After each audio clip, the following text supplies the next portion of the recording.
Bonjour à tous, aujourd'hui nouvelle vidéo un petit peu plus technique que d'habitude. Je vais vous présenter le nouveau display de la Cabot Wolf King GT. C'est un nouveau display, il ressemble à la Nami. Certains vont dire que ça a copié la Nami. Moi je vous dis non, c'est mort, c'est beaucoup mieux que la Nami. On va regarder un petit peu ensemble tout ce qu'on peut faire, tous les réglages. Vous allez voir, c'est exceptionnel. On peut faire des trucs de fou avec ce display. Et voilà, du coup, on se retrouve pour regarder un petit peu plus dans le détail ce fameux compteur de la nouvelle Cabot. C'est assez compliqué, je vais essayer d'être synthétique et je vais essayer de faire un truc le plus compréhensif possible. Je m'excuse si la vidéo est longue parce qu'il y a vraiment beaucoup d'options à voir sur ce nouveau display. Je vais essayer de faire le tour, je vais essayer de faire l'ensemble et de vous le rendre le plus compréhensif possible. Donc pour commencer déjà, là vous voyez directement sur ma droite le compteur allumé. On voit déjà quelques informations qui sont importantes qu'on ne retrouve pas sur les displays en règle générale, notamment l'heure, qui peut paraître un détail mais finalement c'est super utile quand on va faire une rando en trottinette. Ici vous avez la tension. Ici vous avez le mode single ou dual si jamais vous voulez passer en bimoteur. Donc ça c'est plutôt pas mal parce que souvent sur certaines trottes, on n'arrive pas à savoir si le bouton est enfoncé ou pas et on ne sait jamais si on est en single ou dual. Donc là, c'est fini les prises de tête. Les kilomètres. Ici, classique, c'est les modes. La batterie, je ne reviens pas dessus, on connaît. Ça, c'est les kilomètres du coup depuis l'origine de la trottinette. Ici, c'est les kilomètres et le temps du dernier voyage. Je vous montrerai comment le réinitialiser. Et enfin, on a la vitesse moyenne sur les trajets et la vitesse max pour ceux qui veulent s'amuser à bombarder. Encore une fois, cette trottinette va très vite, mais je vous rappelle, c'est 25 km/h sur route en agglomération. D'abord, piste cyclable. À défaut de piste cyclable, vous pouvez évidemment aller sur la route, mais rappelez-vous bien, c'est 25 km/h. Maintenant, on va parler un petit peu des fonctionnalités de ce display. Tout se gère avec le Commodo. Vous voyez juste ici, il y a 3 boutons dessus. Le bouton plus, le bouton moins et le bouton mode.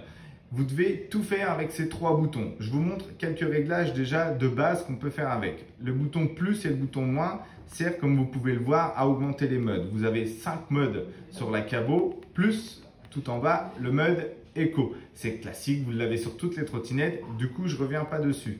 Si on reste appuyé sur le bouton M, hop, ça vous permet de remettre à zéro les paramètres de voyage, ce que je vous ai dit tout à l'heure. Donc là, je ne le fais pas parce que du coup, ça ne sert strictement à rien vu qu'on n'a pas fait de voyage avec. Si vous restez appuyé 5 secondes sur le bouton plus, ça va vous permettre de passer juste ici en dual motor. Donc là, ça envoie du très lourd. Pour revenir au single motor, vous appuyez sur le bouton M. Voilà pour les réglages de base. Ah si, j'ai oublié le dernier petit réglage. Si vous appuyez sur M, vous pouvez voir juste ici les informations de votre contrôleur. Ici, c'est le contrôleur avant. Ici, le contrôleur arrière. Vous voyez s'ils sont actifs, la température des contrôleurs, s'il y a une erreur et l'ampérage qu'il y a sur les contrôleurs. Voilà, globalement, vous avez vu le tour des premiers réglages qu'on peut faire sur le display, les premières informations qu'on peut avoir. Maintenant, le plus intéressant, c'est de rentrer dans les paramètres du display et pouvoir régler au millimètre près tout ce que vous voulez. Donc pour ça, je vais réteindre le display, hop, parce que du coup, pour pouvoir rentrer dans les paramètres avancés, il faut allumer le display et en moins de 20 secondes, il faut rester appuyé sur le bouton M. Donc on le rallume, hop, la petite animation super sympa. Là, on arrive sur le display. Ah, bah vous voyez en avant-première une petite nouveauté. Du coup, effectivement, on peut mettre un mot de passe pour démarrer la trottinette. Je vous en parlerai juste après. Donc du coup, là, il est allumé. Je reste appuyé 5 secondes sur le bouton M et on rentre enfin dans le menu qui nous intéresse ici. Pour naviguer dans le menu, vous avez le moins qui vous permet de descendre, le plus qui vous permet de monter et le N qui permet de valider. C'est l'équivalent d'un bouton OK. Donc, les premières informations que vous pouvez régler, c'est les unités. Vous avez kilomètres, hop, ou miles par heure. Donc ici, on va rester en kilomètres, puisque miles par heure, c'est pas chez nous. Après, ici, vous avez le réglage de l'heure. Pour rentrer dessus, vous appuyez sur M. Après, vous réglez l'heure, hop, et vous redescendez. À chaque fois que vous avez validé un numéro, vous montez, vous descendez. Ici, il est 11h21, hop, et ainsi de suite. Et pour valider ce que vous avez décidé de mettre en heure, il suffit d'appuyer sur M et le moins en même temps. Et hop, vous revenez en arrière. Souvent, pour valider, pensez bien, il faut appuyer sur le bouton M et le bouton moins en même temps. Donc je descends. Ici, le backlight, c'est l'intensité de la lumière arrière. Le feu arrière de cette cabot est un peu teinté. Je vous conseille vivement de laisser sur le level 5. Et une fois que vous avez choisi le level, vous ressortez.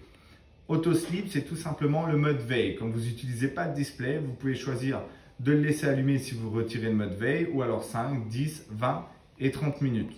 Ici, on va le laisser sur 5 parce que c'est très bien.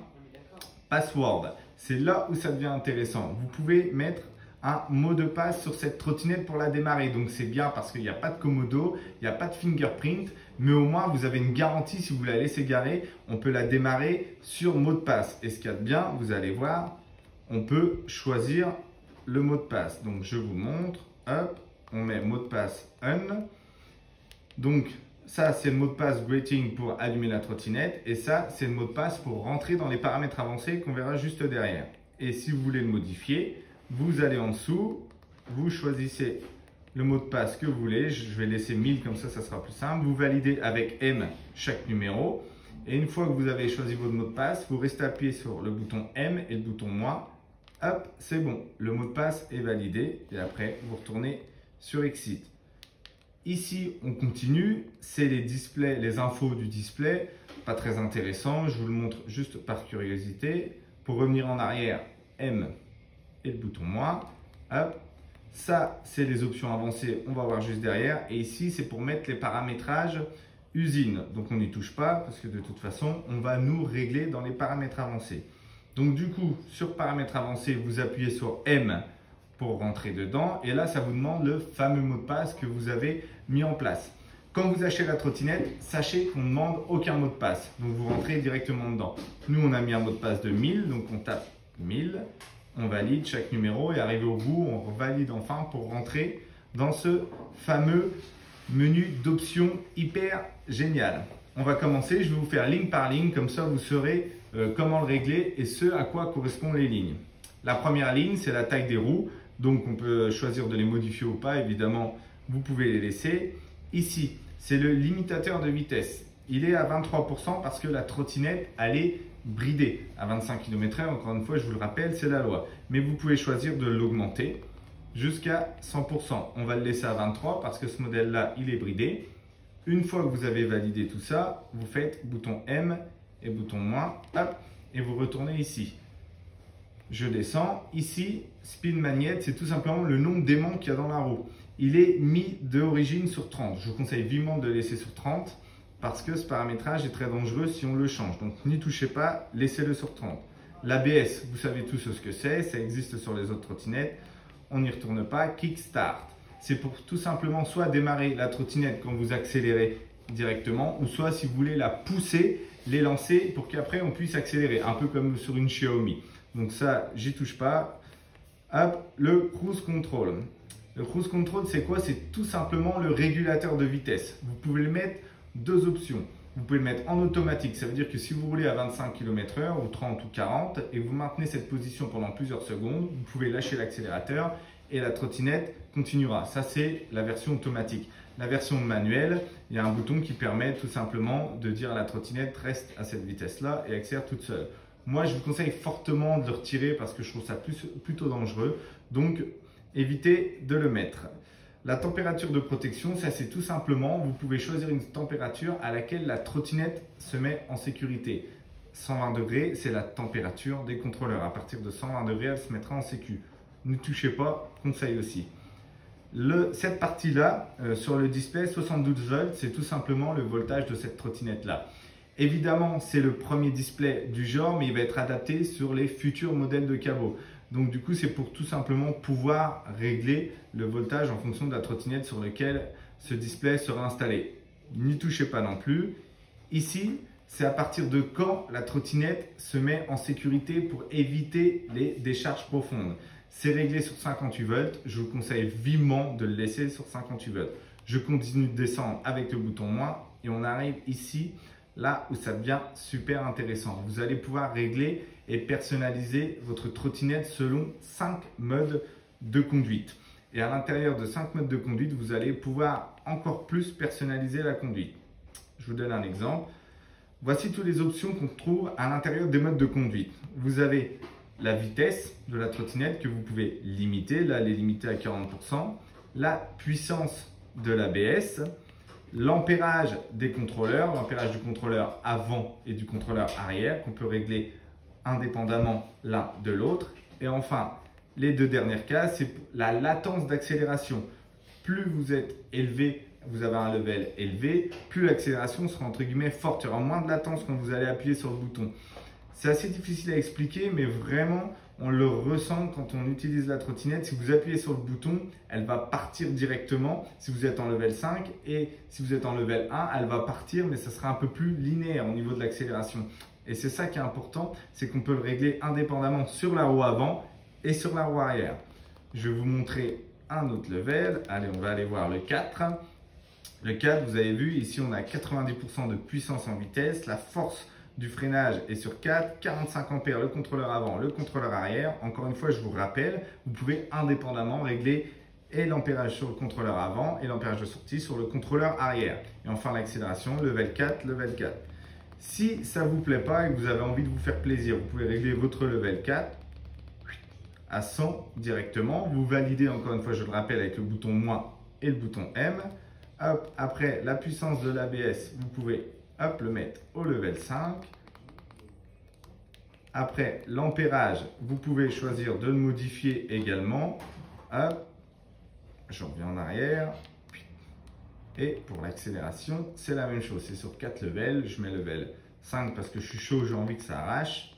Et voilà, vous avez réglé et personnalisé le mode de conduite 4. Donc généralement, ceux qui sont d'origine, ils sont plutôt bien faits. On va du petit réglage pour débutants et après on accélère jusqu'au level 5 où ça arrache. Mais si vous voulez les régler différemment, encore une fois, il n'y a pas de souci. Vous choisissez ce que vous voulez. Et si vous voulez mettre le réglage le plus fort sur le level 1 et le moins fort sur 5, à vous de vous faire plaisir. En tout cas, voilà, globalement, vous avez vu un peu tout ce qu'on pouvait faire dans le menu avancé de cette nouvelle Wolf. Donc, il y a vraiment de quoi faire. C'est pas forcément intuitif au début, mais après, une fois qu'on a compris un petit peu l'explication, c'est plutôt simple. Je vais ressortir un petit peu de tout ça. Voilà, je rebalaye un petit peu pour que vous voyez toutes les options et je retourne sur l'écran principal. Globalement, vous avez vu toutes les configurations qu'on pouvait faire sur cette nouvelle cabot. Un dernier truc, je vous rappelle que ce display est étanche comparé aux autres displays type LT01 ou les Ace Motor de Minimotor. Vraiment, il est étanche. Vous pouvez y aller. Il y a toutes les informations qui sont dessus. Je trouve que c'est génial. Ils sont vraiment super beaux. Et je vous rappelle un dernier coup, vous pouvez régler totalement le display avec ce petit commodo ici qui vous permet de faire plus, moins et M. M, c'est le bouton pour valider. Une petite option supplémentaire qu'il y a dessus, vous ne le voyez pas là, mais en tout cas, on peut charger aussi son téléphone sur ce commodo. Donc ça, c'est plutôt pas mal, notamment s'il y a des livreurs qui vont utiliser cette trottinette. Vous pourrez brancher votre téléphone et vous aurez tout le temps de la batterie dessus. Voilà, j'espère que j'ai été clair, que j'ai été concis et que je vous ai permis de comprendre comment fonctionne ce nouveau display. En tout cas, n'hésitez pas à mettre des commentaires, liker la vidéo, la partager. Si vous avez des questions sur l'utilisation de ce display qui n'est pas facile, évidemment, vous nous envoyez un petit commentaire, vous nous écrivez sur le Facebook de LE6 et on chargera de vous répondre et de vous faire peut-être des vidéos pour vous expliquer un petit peu plus certains réglages ou en tout cas ceux que nous on utilise. J'espère que ça vous aura plu et en tout cas, je vous donne rendez-vous dans une prochaine vidéo. Ciao!